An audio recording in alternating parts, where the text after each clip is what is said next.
दर्शकबिन नमस्ते। आज भदौ 17 गते 2077 बुधबार नेपाल सम्बत 1140 सन् 2020 सेप्टेम्बर 2 तारिक पत्रपत्रिकाहरू लिएर उपस्थित भएका छौं। जनकपुरबाट प्रकाशित हुने पत्रपत्रिका लगायत विभिन्न ठाउँबाट प्रकाशित भएका पत्रपत्रिकाको चर्चा परिचर्चा गर्छौं आजको कार्यक्रममा। आज 16 श्राद्ध, आजदेखि 16 श्राद्ध सुरु भएको छ। पित्त ऋण उतार्ने भनौं या समाजमा धार्मिक जनविश्वासका आधारमा आज गंगा सागर लगायतका पोखरीहरूमा ठूलो भिड देखिएको थियो आफ्ना पितृप्रति सम्मान व्यक्त गर्नेहरूको। आज सूर्योदय 5:43 मा भयो, सूर्यास्त 6:22 मा हुनेछ। पत्रपत्रिकाको कुरा गरौं, मसँग तराई टाइम्स पत्रिका छ, जनकपुरबाट प्रकाशित हुने तराई टाइम्स पत्रिका। नेपालमा कोरोनाका कारण 10 जनाको मृत्यु भनेर स्वास्थ्य मन्त्रालयको दाबी भनेर लेखेको छ। स्वास्थ्य मन्त्रालयले नेपालमा कोरोना भाइरसको कारण 10 जनाको मात्र मृत्यु भएको दाबी गरेको छ, जसमा सबैभन्दा बढी प्रदेश 2 मा 7 जना छन्। कोरोनाबाटै मृत्यु भएकाहरूको 30 देखि 40 वर्ष उमेर समूहका छन्, जसमा 4 जना पुरुष र 65 देखि 80 वर्ष उमेर समूहका 3 जना पुरुष छन्। कोभिड-19 को प्रदेश 1 मा 2 जनाको मृत्यु भएको छ, उनीहरूको उमेर समूह 45 रहेको छ। सुदूरपश्चिम प्रदेशमा 1 जना 46 वर्षको पुरुषको कोभिड-19 का कारण मृत्यु भएको छ। अन्य व्यक्तिहरूमा कोभिड-19 सँगसँगै पहिलादेखि नै उच्च रक्तचाप, मृगौला समस्या, निमोनिया, मधुमेह, मुटु रोग र हाइपोथायराइड रहेकोले कोरोना संक्रमित समेतको कारण मृत्यु भएको भनेर, अर्थात् विशुद्ध रूपमा भन्ने हो भने कोरोना लागेर कोरोनाका लक्षण देखिएपछिको मृत्युको अवस्था यस्तो छ। अर्कोतर्फ तराई टाइम्सले लेखेको छ, देशभर कोरोना संक्रमितको संख्या 40,000 नाघ्यो। देशभर मंगलबारसम्म थप 1069 जनामा कोरोना भाइरस संक्रमणको पुष्टि भएको छ। स्वास्थ्य मन्त्रालयका प्रवक्ता डाक्टर जागेश्वर गौतमले मंगलबार नियमित प्रेस ब्रिफिङका क्रममा महिला 344 र पुरुष 725 गरी 1069 जनामा कोरोना संक्रमणको पुष्टि भएको जानकारी दिनुभयो। 42 जना कोरोना संक्रमित धनुषा र महोत्तरीमा थपिए तराई टाइम्सको समाचार छ। अहिले दिनदिनै कोरोना भाइरस संक्रमितको संख्या प्रदेश 2 मा को जिल्लाहरूमा थपिने क्रम जारी रहेको छ। सोही क्रममा धनुषामा मंगलबार थप 30 जनामा कोरोना संक्रमणको पुष्टि भएको छ। प्रादेशिक जनस्वास्थ्य प्रयोगशाला जनकपुर धाममा गरिएको स्वाब परीक्षणमा आएको रिपोर्टमा उनीहरूमा संक्रमणको पुष्टि भएको। प्रदेश 2 का स्वास्थ्य निर्देशनालयका वरिष्ठ जनस्वास्थ्य प्रशासक विजय झाका अनुसार जनकपुर धाम वार्ड नम्बर 4, 7, 8 लगायत 23 जनामा कोरोना संक्रमणको पुष्टि भएको जानकारी दिनुभयो। कक्षा 12 को परीक्षा दशैं अगाडि सञ्चालन गर्ने प्रस्ताव भनेर छ। कक्षा 11 को परीक्षा दशैं अगाडि नै सञ्चालन गर्ने प्रस्ताव राष्ट्रिय परीक्षा बोर्डले गरेको छ। शिक्षा विज्ञान तथा प्रविधि मन्त्रालय मार्फत बोर्डले कोभिड-19 संकट व्यवस्थापन केन्द्र CCMC लाई पत्राचार गर्दै बोर्डले दशैं अगाडि नै परीक्षा गर्ने अनुमति मागेको छ। विद्यार्थीको एक शैक्षिक सत्र खेर नजान दिन र उपल्लो तहको शिक्षाको लागि बाटो खोल्नको लागि पनि अब ढिलो नगरी परीक्षा गर्नुपर्ने बोर्डको भनाइ छ। तर पत्रबारे अहिलेसम्म जवाब नआएकोले उनले बताए। अनुमतिमा दिएको पूर्व सूचना दिएर परीक्षा सञ्चालन गर्ने बोर्डको तयारी छ। उनले माध्यमिक शिक्षा बोर्ड SEE जस्तो आन्तरिक मूल्याङ्कनबाट 12 कक्षा नहुने प्रश्न पारेका छन्। परिस्थिति सहज भएमा परीक्षा केन्द्रमा विद्यार्थी राखेर पुरानै तरिकाबाट परीक्षा हुने उहाँले बताउनुभयो। स्थगित 11 कक्षाको परीक्षा भने विद्यालयबाट सञ्चालन हुने गरी यसअघि बोर्डले अनुमति दिएको छ। हाम्रो जोड दशैं अघि नै परीक्षा लिने भन्ने हो, बोर्डका नियन्त्रक कृष्ण प्रसाद शर्माले भन्नुभयो। परिस्थिति सहज भए पुरानै तरिकाबाट परीक्षा लिने, कोरोना महामारी जस्तै भइरहेमा कसरी लिने भन्ने विभिन्न विकल्पको खोजी भइरहेको जानकारी दिनुभयो भनेर तराई टाइम्स पत्रिकाले समाचार छापेको छ। त्यसैगरी शिवचन्द्र र उनकी पत्नी मलिया देवी विराटनगरको गोल्डन अस्पतालमा बन्धक भनेर समाचार छापेको छ।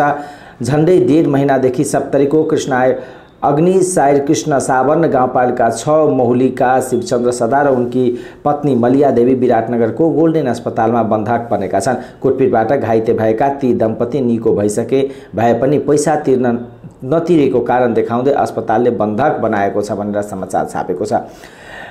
3 जना प्रहरी कर्मचारी रहँदा मृत्यु भएका अभियुक्तलाई हिरासतमा यातना दिए पाइएपछि निलम्बित भनेर समाचार छ। 3 जना प्रहरी कर्मचारी रौतहटको इलाका प्रहरी कार्यालय गरुडाको थुनामा रहँदा मृत्यु भएका अभियुक्तलाई हिरासतमा यातना दिएको पाइएपछि निलम्बनमा परेका छन्। रौतहटको गरुडा स्थित इलाका प्रहरी कार्यालयका निरीक्षक नवीन कुमार सिंह, हवलदार मुन्ना सिंह र फिरोज मिया प्रारम्भिक छानबिनको क्रममा मृत्यु भएको अभियुक्त महिलालाई यातना दिएको पाइएपछि निलम्बनमा परेका हुन् भनेर समाचार आजको तराई टाइम्स पत्रिकामा छापेको छ। सम्पादकीयको कुरा गर्ने हो भने सम्पादकीयमा लेखिएको छ रिपोर्ट र अवस्थाको बारेमा अनुगमन होस् भनेर विषयमा छ।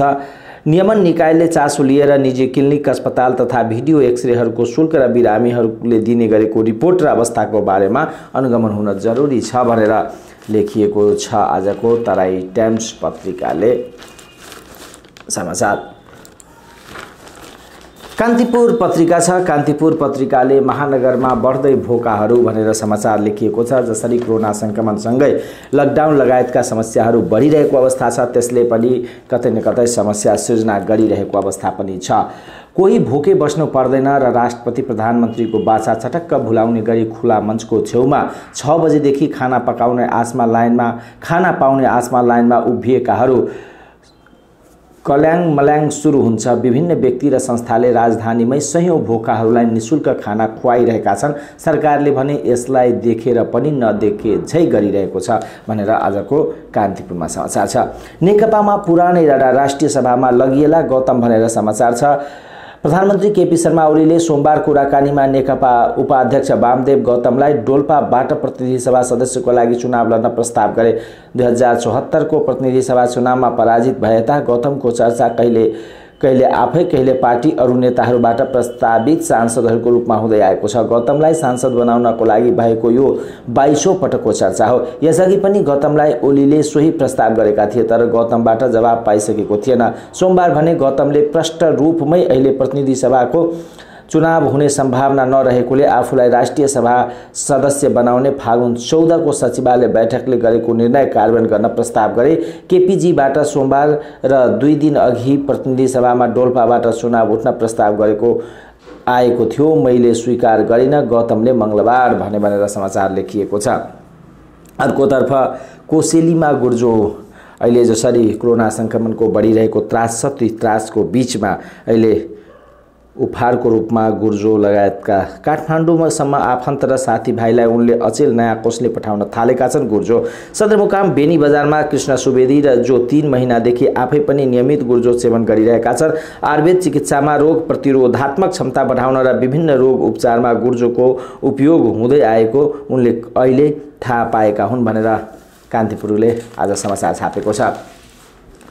निधिको घोषणाले कांग्रेसमा कम्पन भनेर समाचार छ। कान्तिपुरमा कांग्रेस उपसभापति विमलेन्द्र निधि यति बेला पार्टीभित्रको चर्चाको केन्द्रमा छ। सभापति देउवा शेरबहादुर देउवाको दाबीका बीच आफूले पनि सभापतिमा प्रतिस्पर्धा गर्ने घोषणा गरेपछि उनी चर्चामा आएका हुन्। उनी उम्मेदवारी घोषणाले पार्टीभित्र संस्थापन र इतर पक्ष दुवैतिर समूहमा कम्पन गराएको छ। यसबाट पार्टीभित्र कायम रहेको परम्परागत समीकरण नै बदलिने अनुमान दुवै पक्षका नेताहरूले गर्न थालेका छन्। संस्थापन पक्षबाट पार्टी सभापति शेरबहादुर देउवालाई एकल उम्मेदवार ठानिएको थियो। नेतृत्वमा दोहोरिने देउवाले आफ्नो तयारी अघि बढाइरहेका थिए। निधिले भदौ 4 गते भेटेर आफ्नो उम्मेदवारी बारे जानकारी गराएपछि भने देउवा सकमा परेको छन्, तर उनमा अझै आफू उठेपछि निधि पछि हट्नेछन् भन्ने बुझाइ पनि निकट नेताहरू बताउँछन्। देउवाले छाडेनन् भने निधिले के गर्ला, निधि साँच्चै पछि हट्लान् भन्ने देउवाले के गर्लान् सवालहरू कांग्रेस अनौपचारिक बैठकमा बहस बनेको छ।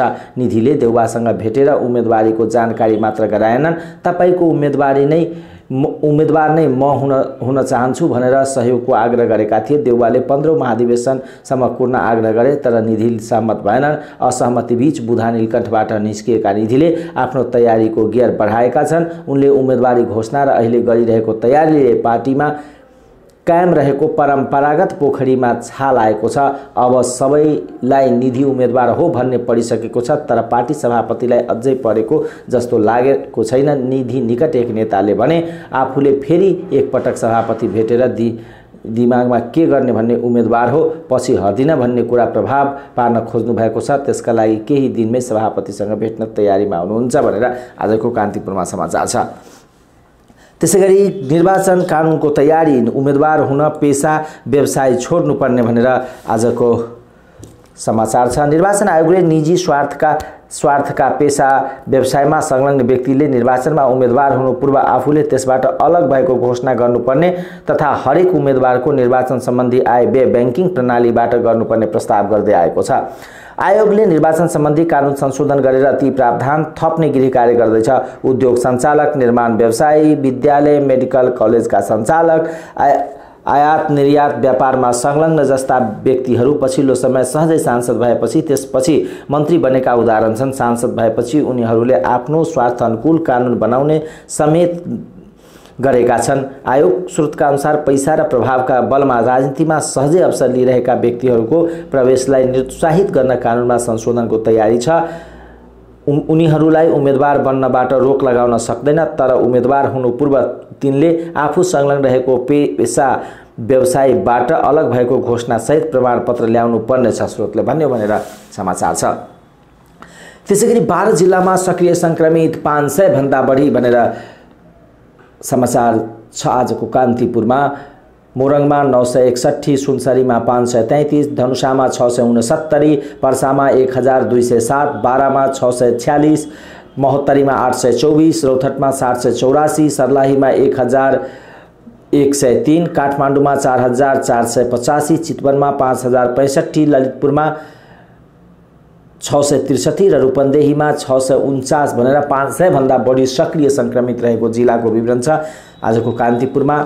र 500 भन्दा बढी सक्रिय संक्रमित रहेको जिल्लामा भदौ 1 मा पर्सा, रौथट, महोत्तरी, काठमाडौँ मात्र थिए। मंगलबारसम्म भने यस्तो संख्या 12 पुगेको छ। स्वास्थ्य तथा जनसंख्या मन्त्रालयका अनुसार मोरङ, सुनसरी, धनुषा, पर्सा, बारा, महोत्तरी, रौथट, सर्लाही, काठमाडौँ, ललितपुर, चितवन र रूपन्देहीमा धेरै संक्रमित छन् भनेर आजको कान्तिपुरमा समाचार छ।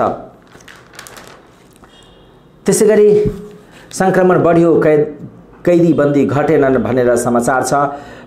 प्रतिनिधि सभाको राज्य व्यवस्था समितिले आइतबार कारागारमा कैदी बन्दी व्यवस्थापन सम्बन्धी 4 महत्त्वपूर्ण निर्णय गर्यो। देशभरका कारागारमा संक्रमितको संख्या बढ्दै गएको र त्यसले भयावह जोखिम निम्त्याउने आकलनपछि समितिले खुलेको कारागार अवधारणा अधिकतम रूपमा कार्यान्वयन गर्न निर्देशन दिएको छ भनेर कान्तिपुरले समाचार छापेको छ।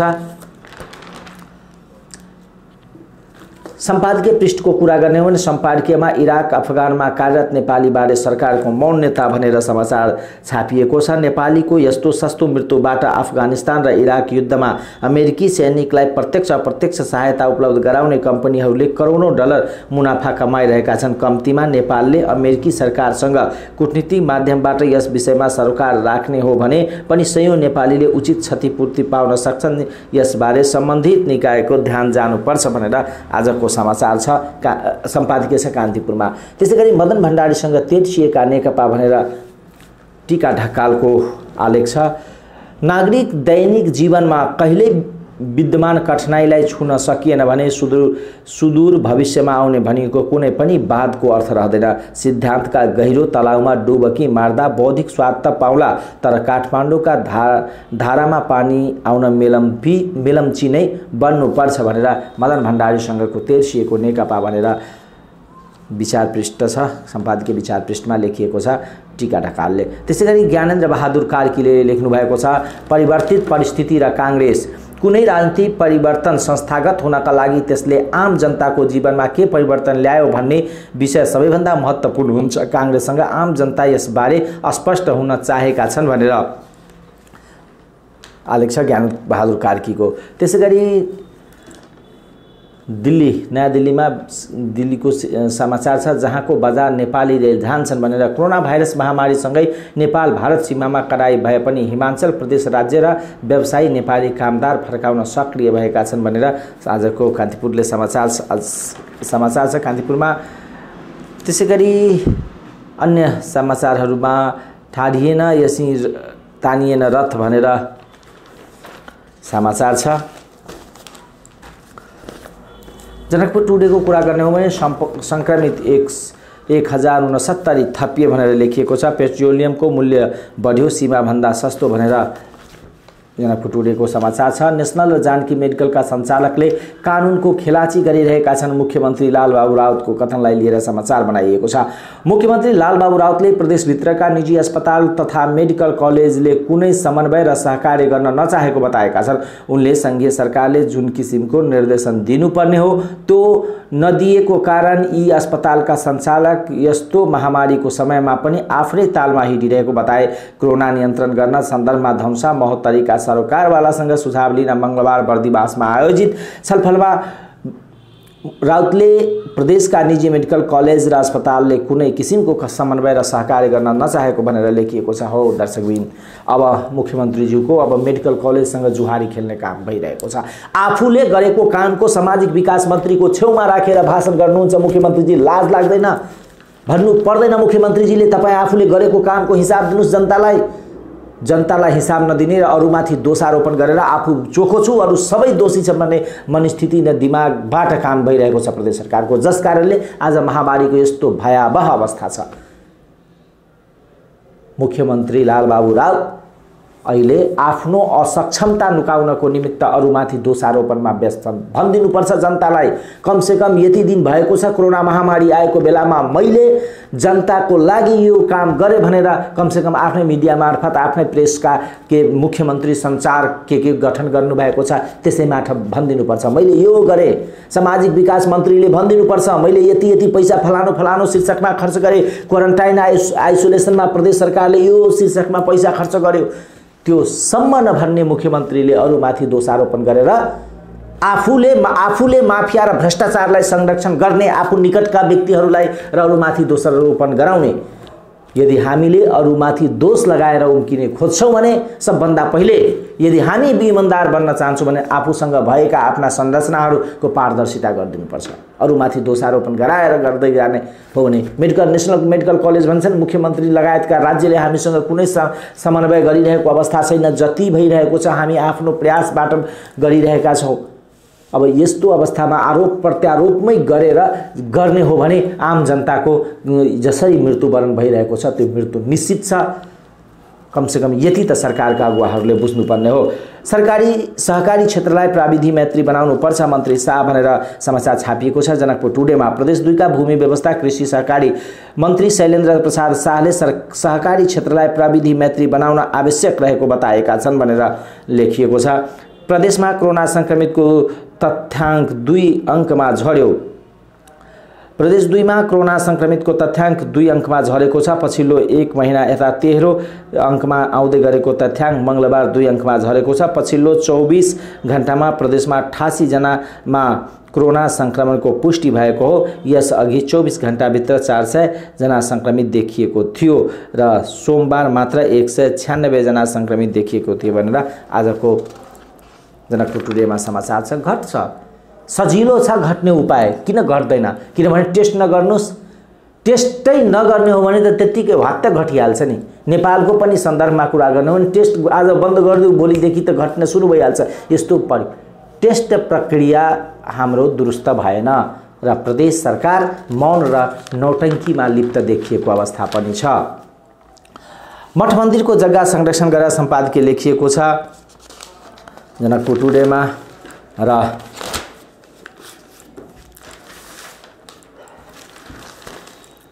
गोरखापत्रको कुरा गरौँ। गोरखापत्रले 50,000 टन युरिया पठाउन बङ्गलादेश सहमत भनेर समाचार छापिएको छ। संक्रमितको संख्या 40,000 भन्दा बढी, महानगर प्रमुख शाक्यको आग्रह, प्लाज्मा थेरापीले जगाउँदै आश भनेर लेखिएको छ। प्लाज्मा थेरापी कोरोना भाइरस संक्रमण भएर निको भएका व्यक्तिको रगत अन्य बिरामीलाई दिएर गरिने उपचार हो। मेसिन सहायताले शरीरबाट सिधै प्लाज्मा निकाल्दा 1 प्रिन्ट रगतबाट 3 जनालाई प्लाज्मा दिन मिल्छ भनेर आजको गोरखापत्रले समाचार छापेको छ र भूमि बैंक स्थापना हुने भनेर लेखिएको छ। भूमि व्यवस्था कृषि सहकारी गरिबी निवारण मन्त्रालयले भूमि बैंक स्थापना गर्न सक्रिय सुरु गरेको छ। सरकारले चालु आर्थिक वर्षको नीति तथा कार्यक्रम र बजेट वक्तव्य मार्फत आबादी योग्य भूमि उपयोगहीन बन्न नदिन भूमि बैंकको स्थापना गर्न घोषणा गरेको थियो भनेर आजको गोरखापत्रमा समाचार छ।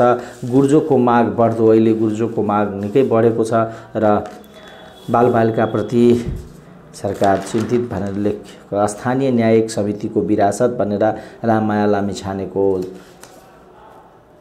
विचार छापिएको छ र सम्पादकीय कुरा गर्ने हो भने सम्पादकीयमा कार्ड ब्याङ्किङको विस्तार भनेर लेखिएको छ। पैसा बोकेर हिँड्नुपर्ने वा पितले ढ्याक्क टोकन लिएर ब्याङ्कको भुक्तानीका लागि पालो कुर्नुपर्ने विगतको इतिहास बनाउँदै अन्तर्राष्ट्रिय अभ्यास र मापदण्डको ब्याङ्किङ सेवाका लागि नेपालले समयानुकूल अभ्यास परिमार्जन र प्रतिबद्धता देखाउनु परेको छ भनेर गोरखापत्रले सम्पादकीय लेखेको छ। र उपचारमा नयाँ नयाँ अभ्यास प्लाज्मा थेरापीदेखि एन्टिभाइरलसम्म भनेर लेखिएको छ। सुविधा दिँदै अस्पतालहरू भनेर गण्डकी प्रदेशको समाचार छ। र प्रदेश नम्बर 2 मा 88 सङ्क्रमित थपिए। इलाममा पहिरोले घर बगायो। सर्लाहीमा पिसिआर मेसिन राख्न पहल। सर्लाहीमै कोरोना परीक्षण गर्न पिसिआर मेसिन राख्न पहल थालिएको छ। प्रदेश सरकार, जिल्लाका प्रतिनिधि, प्रदेश सभाका सदस्य र स्थानीय तहको संयुक्त लगानीमा पिसिआर मेसिन खरिद गर्ने तयारी गरिएको हो। नगरपालिकाले 20 लाख रुपियाँ, गाउँपालिकाले 15 लाख रुपियाँ, प्रतिनिधि सभा र प्रदेश सभा सदस्यको तर्फबाट केही रकम र प्रदेश सरकारको समेत सहयोगमा जिल्लामै पिसिआर मेसिन राख्न पहल भइरहेको मलङ्गवा नगरपालिकाका प्रमुख नीरज लाल शाहले जानकारी दिनुभयो भनेर लेखिएको छ। र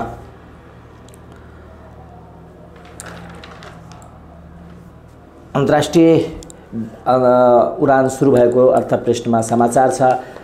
कोभिड-19 को संक्रमण नियन्त्रण स्वरूप चैत 4 गतेदेखि बन्द नियमित अन्तर्राष्ट्रिय उडान सुरु भएको छ। मंगलबार राति 1 बजे नेपाल वायु सेवा निगमको वाइड बडी जहाज जापानको नारिता उडेसँगै रोकिएको नियमित उडान सुरु भएको भनेर आजको गोरखापत्रले समाचार लेखेको छ। आधा बन्यो सुकेटार विमानस्थल र कर्णाली प्रदेशको पर्यटन ठप्प भनेर लेखिएको समाचार छ। र मुखर्जीको निधनमा भारतभर शोक भनेर लेखिएको समाचार छ। भारतका पूर्व राष्ट्रपति प्रणब मुखर्जीको सोमबार निधन भएकोले आजदेखि भारतभर शोकको घोषणा गरिएको छ। भारत सरकारले सोमबारदेखि 1 हप्ताभर भारतभर शोक मनाउन घोषणा गरेको थियो। भारतमा राष्ट्रपति भवन, संसद भवन, प्रधानमन्त्रीको कार्यालय सहित देशभरका सरकारी कार्यालयहरूमा राखिएको झण्डा आधा झुकाइएको छ। झण्डै 1 महिना अगाडि मस्तिष्कका रगत जमेका कारण अस्वस्थ हुनुभएका पूर्व राष्ट्रपति मुखर्जीको नयाँ दिल्लीको सैनिक अस्पतालमा उपचाररत रहेको बेला सोमबार निधन भएको थियो। उहाँ राष्ट्रिय सम्मानका साथ अन्त्येष्टि गरिएको छ। उहाँको 13औं राष्ट्रपति हुनुभएको थियो। उहाँको कार्यकाल सन् 12 देखि 17 सम्म रहेको थियो। यसअघि भारतीय राष्ट्रिय कांग्रेसका वरिष्ठ नेता हुनुहुन्थ्यो उहाँ भनेर आजको गोरखापत्रले समाचार छापेको छ।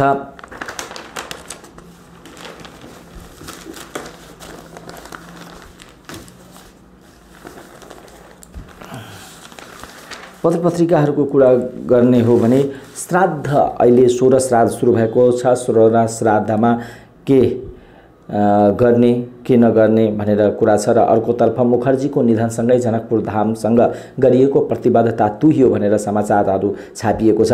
भारतका पूर्व राष्ट्रपति प्रणब मुखर्जीको निधनसँग उनले जनकपुर धामसँग गरेको प्रतिबद्धता तुहिएको छ। सन् 12 मा भारतको 13औं राष्ट्रपति रूपमा निर्वाचित भएका मुखर्जी आफ्नो राष्ट्रपति कालमै विक्रम सम्वत 73 कार्तिक 19 गतेका दिन 3 दिन नेपालको राजकीय भ्रमणका क्रममा जनकपुर धाम आएका थिए। जनकपुर धामतिर त्रिहुतिया गाछीमा आयोजना गरिएको कार्यक्रममा मुखर्जीले आफ्नो 13 मिनटको सम्बोधनको क्रममा जनकपुर धाममा 2वटा धर्मशाला र परिक्रमा सडक भारत सरकारले निर्माण गर्ने घोषणा गरेका थिए। उनले घोषणा गर्न पाउँदा आफू हर्षित रहेको बताएका थिए। यो सडक विद्युत औद्योगिक क्षेत्र लगायत अन्य विकासको कार्य पनि भारत सरकारले निरन्तर सहयोग जारी राखेको उनले आश्वासन समेत दिए। तर मुखर्जी घोषणा गरेको 4 वर्ष बित्दा पनि जनकपुर धामको तीर्थारूको लागि धर्मशाला निर्माण हुन सकेको छैन भनेर समाचार लेखिएको छ। र 16 श्राद्धको कुरा गर्ने भने 16 श्राद्धमा कुन तिथि के गर्ने भनेर लेखिएको छ। प्रत्येक वर्ष आश्विन कृष्ण पक्षमा दिव्याङ्गत मृतकका नाममा गरिने 16 श्राद्धका लागि आवश्यक पर्ने अपराह्न कालको समय निर्धारण गरिएको छ। धर्मशास्त्रका विभिन्न ग्रन्थमा 16 श्राद्ध अपराह्न कालमा गर्नु भन्ने वचन अनुसार पञ्चाङ्कार र तोयानाथ पन्तको पन्तको पात्रोका सम्पादक सूर्यनाथ पन्तले 16वटै तिथिको समय निकाल्नु भएको छ। पितृ पक्ष समेत भन्ने 16 श्राद्ध यस वर्ष भदौ 17 बुधबारदेखि सुरु भएको छ। बुधबार प्रतिपदा तिथिको श्राद्ध दिउँसो 1:17 देखि 3:49 सम्म पिण्डदान गर्ने गरी निर्धारण गरिएको उहाँले जानकारी दिनुभयो। यो समयभित्र पिण्डदान गर्नुपर्नेछ। तर्पण, दियो, पूजा, विश्वदेवा, ब्राह्मण लगायत पूजा तोकिएको समय अघि नै गर्न सकिनेछ।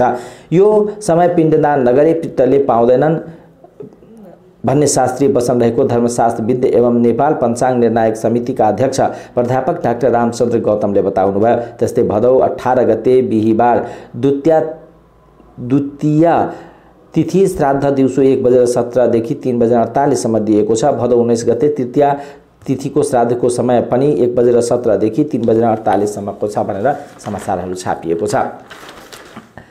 राशिफलको कुरा गर्ने हो भने राशिफलमा मेष प्रतिभा सम्पन्नता, वृक्ष शिक्षामा उन्नति, मिथुन पुरस्कार प्राप्तिको लाभ, कर्कट पारिवारिक सुख, सिंह भ्रमणको अवसर हुने, कन्या सुख समृद्धि हुने, तुला अवसर प्राप्त हुने, वृश्चिक धन वृद्धि सञ्चय, धनु वाद विवादमा बच्नु, मकर प्रेम प्रसङ्ग मित्र सुख, कुम्भ नयाँ कार्य हुने, मीन बौद्धिक क्षमता हुने भनेर आजको राशिफल छ। पत्रपत्रिका आज तपाईहरुको समक्ष हामीले प्रस्तुत गर्यौं। पत्रपत्रिका विभिन्न इस्युहरू, विभिन्न समाचारहरू आजको पत्रपत्रिकामा छापिएको छ। कार्यक्रम कस्तो लाग्यो हेरेर प्रतिक्रिया दिनुहोला। तपाईको दिन शुभमय बितोस्। नमस्कार।